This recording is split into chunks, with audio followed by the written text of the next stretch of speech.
আমি আসমাপুর ভিডিও যেটুকুই ছাড়ছি, আমার ভোলাবাসী যারা আছেন, ভোলার লোকেরা সবসময় আমার যারা চিনেন তারাই বলেন যে আমি সারাক্ষণ আসমাপুর দ্বারে পড়ে থাকি। আসলে আমি সারাক্ষণ আসমাপুর দ্বারে পড়ে থাকি না, আমি আসমাপুর ভিডিও কিছু নিছি, ওগুলা ছাড়ছিলাম।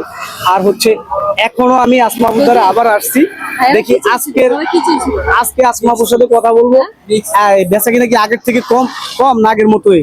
আগের মতো কাছাকাছি, হালকা একটু মানে কি কমে গিয়েছে, তবে এটা ব্যাপার না, আবার গ্রো হয়ে যাবে যেহেতু বাংলাদেশের অবস্থাই এখন এরকম। আচ্ছা, রেট কি পরিবর্তন হয়েছে কিছু? রেটের মধ্যে আপনি তো আগে খেয়েছিলেন কাঁকড়াটা 200 টাকা করে, এখন 250 টাকা করে লাস্ট 2 মাস ধরে।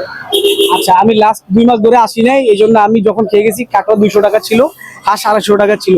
এখন সবগুলাই সেম রেটে আছে, মানও সব ঠিক আছে, শুধু কাঁকড়াটা একটু 50 টাকা বাড়ছে আর কি। আর এই যে খোলাজালি যে পিঠা, ওটার রেটও কি সেম? খোলাজালি পিঠা, চালের রুটি, ওগুলো 20 টাকা করে। আসলে আসমাপুর যে ভিডিও সবাই মোটামুটি ছাড়ে, আমি অনলাইনে আসমাপুরে দেখে ফার্স্টে যখন আসছি, আসমাপুর ভিডিও সব জায়গায় মোটামুটি অনেক ভাইরাল। হয়তো আমার আইডিতে বেশি আমি করতে পারি না, বা আমার হয়তো উপস্থাপনা সুন্দর হয় না নাকি আমি বুঝি না। তো আসছে 4বারের মতো, ইনশাল্লাহ দেখি আজকে আসমাপুর কাছে আইসা।